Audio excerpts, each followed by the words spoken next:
You ask Tiger to solve. This deals with linear equations with one unknown. The final result is x equals -6. Let's solve it step by step. Simplify the expression.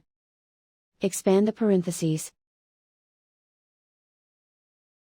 Multiply the coefficients. Simplify the arithmetic. Group all constants on the right side of the equation. Add 12 to both sides. Simplify the arithmetic.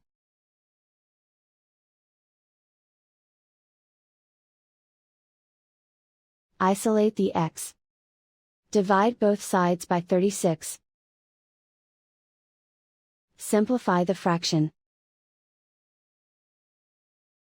Find the greatest common factor of the numerator and denominator. Factor out and cancel the greatest common factor. And so the final result is x equals -6.